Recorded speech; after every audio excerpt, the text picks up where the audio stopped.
नमस्कार, स्वागत है आपका एमपी तक पर। मैं हूं रवीश पाल सिंह।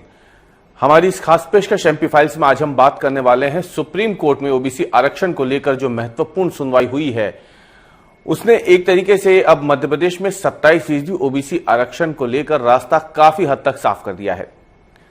मोहन यादव सरकार गदगद है, क्योंकि उनका कहना है कि सरकार की वजह से ही सुप्रीम कोर्ट में अब यह मामला तेजी से रेगुलर पिटीशन के तौर पे सुनवाई तक पहुंच पाया है।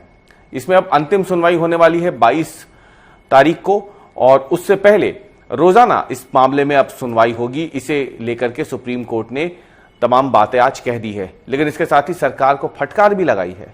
सुप्रीम कोर्ट ने कहा है कि पिछले 6 सालों से मध्य प्रदेश सरकार कर क्या रही थी, ये मामला अगर अटका हुआ है तो गलती किसकी है, ये फटकार भी लगी। लेकिन दूसरी तरफ सरकार इसलिए गदगद है क्योंकि इसी साल मध्य प्रदेश सरकार इस मामले को लेकर हाई कोर्ट में चली गई थी, और बाकायदा सरकार ने पक्ष रखा था कि जिस तरीके से छत्तीसगढ़ में ओबीसी आरक्षण लागू है बढ़े हुए प्रतिशत के साथ, मध्य प्रदेश में भी इसे लागू किया जाए।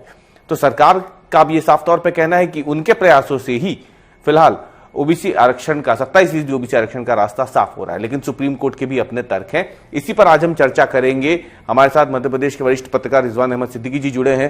रिजवान जी, तू डाल डाल में पात पात का खेल चलता हुआ दिख रहा है। 2019 वो साल था, कमलनाथ सरकार थी और 27 शाम का समय था, मुझे बहुत अच्छे से याद है। अचानक से एक जानकारी आती है कि सरकार ने ओबीसी आरक्षण बढ़ा दिया है, 14% से बढ़ा करके सीधे 27% अब हो गया है। अचानक से एकदम जिसको कहते हैं कि पूरा सूबे की सियासत गर्मा जाती है, और कुछ ही दिन बाद लेकिन इस पर रोक भी लग जाती है। 2019 से सिलसिला जो शुरू हुआ, आज 2025 आधा बीत चुका है, लेकिन अब तक स्थिति साफ नहीं हुई। लेकिन आज की सुनवाई के बाद आपको क्या लग रहा है कि अब कम से कम इस पूरे मामले में जो इतनी लंबी खींच चली जा रही थी, अब ये खत्म होने के दिन नजदीक आ गए हैं? जी रवीश जी, जैसे ही ये 2019 में कमलनाथ सरकार ने ये घोषणा की और उसको लागू भी कर दिया, वैसे सियासत बहुत तेज हो गई थी। श्रेय लेने का सिलसिला शुरू हो गया। बीजेपी के लिए एक तरह का सेटबैक भी था कि उसके 3 मुख्यमंत्री उस समय तक, उमा भारती, बाबूलाल गौर, शिवराज सिंह चौहान उसके पहले मुख्यमंत्री थे। 3 मुख्यमंत्री ओबीसी थे, लेकिन उन्होंने 27% आरक्षण नहीं किया। कमलनाथ सरकार ने बड़ा निर्णय लिया था, ऐतिहासिक निर्णय लिया था। 2020 में इस पे याचिका लगी थी और 2020 में इसमें हाईकोर्ट से स्टे हो गया। उसके बाद की सरकार पर यह आरोप लगता रहा, लगातार लगता रहा कि उन्होंने उसको उतनी गंभीरता से उसमें पैरवी नहीं की, और ये जो सियासी आरोप थे। लेकिन आज सुप्रीम कोर्ट ने जिस तरह से इस पर बात की है, जो सुप्रीम कोर्ट ने कहा है, वो बहुत हद तक ऐसी चीजों की पुष्टि भी करता है।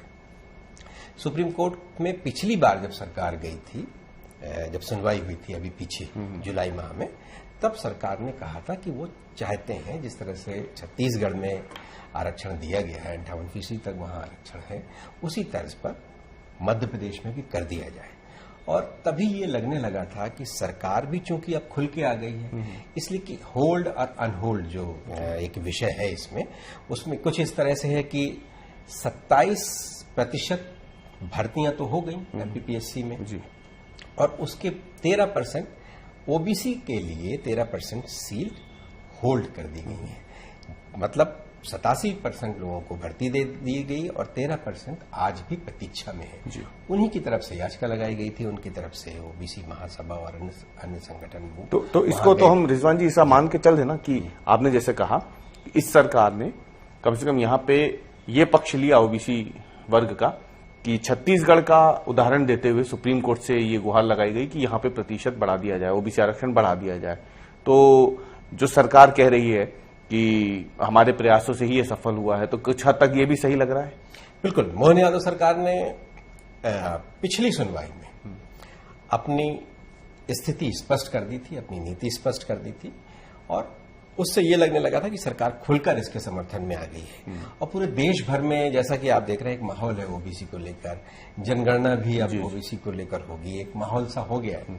और जिस तरह से कांग्रेस और बीजेपी में श्रेय लेने का एक होड़ है पूरे देश भर में, तो मध्य प्रदेश कैसे पीछे रह जाता, उससे कैसे अछूता रहता। मध्य प्रदेश में ओबीसी की बहुत बड़ी आबादी है, और तकरीबन 13% लोग आज भी उम्मीद लगा रहे हैं कि उनको नौकरी में स्थान मिल जाए, उनके साथ के सारे लोग भर्ती हो गए हैं, वो काम उनको अवसर भी मिल गए हैं और इन्हें अवसर अभी तक नहीं मिला है।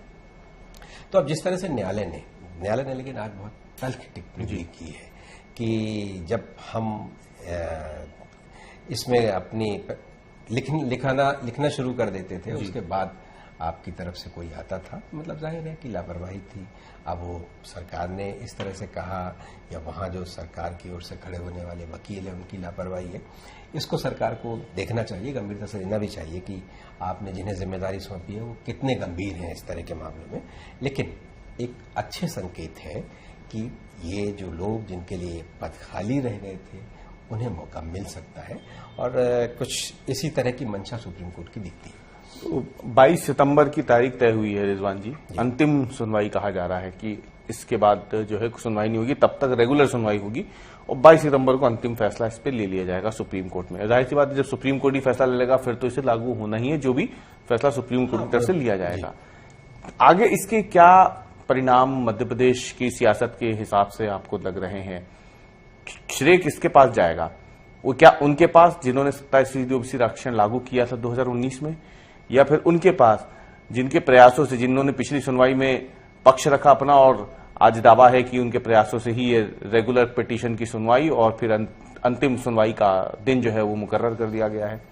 देखिए, न्यायालय क्या फैसला कर रहा है ये मैं और आप तो नहीं जानते, लेकिन एक आशा जागी है। जिस दिशा में न्यायालय बढ़ रहा है, एक आशा जागी है उन लोगों को जो आरक्षण के समर्थन में है या जो आरक्षण चाहते हैं, और लग भी रहा है कि फैसला बहुत जल्दी होने वाला है। इसमें बहुत कुछ सरकार पर निर्भर करता है, उसके कामकाज पर और बहुत तरह की चीजों पर, उसकी मंशा पर। देखिए, जैसे पहले हम बात कर रहे थे कि ओबीसी आरक्षण जो है या ओबीसी को आगे बढ़ाने या ओबीसी के बारे में कोई भी निर्णय लेना, ये दोनों पार्टियां जो हैं इसका दावा करती रही हैं।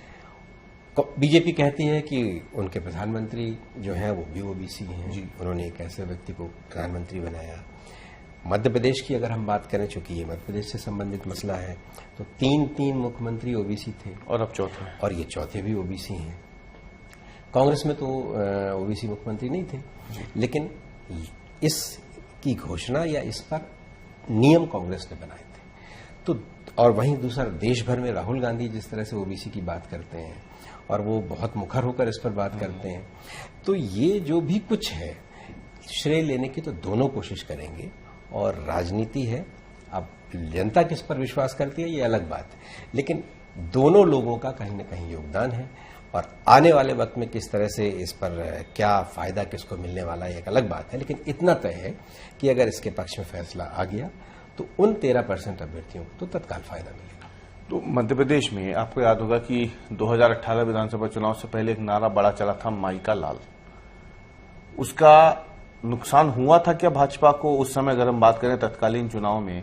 और अगर अभी ये फैसला लागू हो जाता है, अगर पक्ष में आता है ओबीसी समाज के, ओबीसी वर्ग के, तो क्या आपको लगता है कि एक बार फिर से 2018 की तरह नुकसान भी उठाना पड़ सकता है?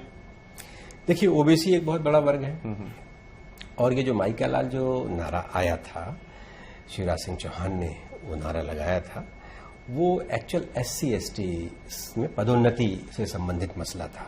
और उसको लेकर आपने देखा होगा कि पूरे खास तौर से चंबल ग्वालियर संभाग में और इसके अलावा भी प्रदेश के हिंसा भी काफी हुई थी। हिंसा हुई थी, काफी कटुता पैदा हो गई थी। और जिस ढंग से, और वो सारे लोग, वो जो लोग कहीं ना कहीं सरकार के समर्थक थे, वही हिंसा में उनकी सहभागिता कहीं ना कहीं दिखने लगी थी। तो एक तनाव फैला था उस समय। तो ये थोड़ा सा उससे इतर है। ओबीसी को आरक्षण मिलेगा, जब मंडल कमीशन वाला विषय आया था, जब उस समय ओबीसी को आरक्षण मिला था, उस समय प्रदेश और देश में बहुत बड़ा आंदोलन खड़ा हुआ था। कई लोगों ने आत्मदाह भी कर लिया था और उस समय वो लोग आंदोलन कर रहे थे, इसको लेकर बहुत सा भ्रम था। वो ज्यादातर वो वर्ग इसमें आंदोलन कर रहा था जो आरक्षण से लाभान्वित होने वाला था।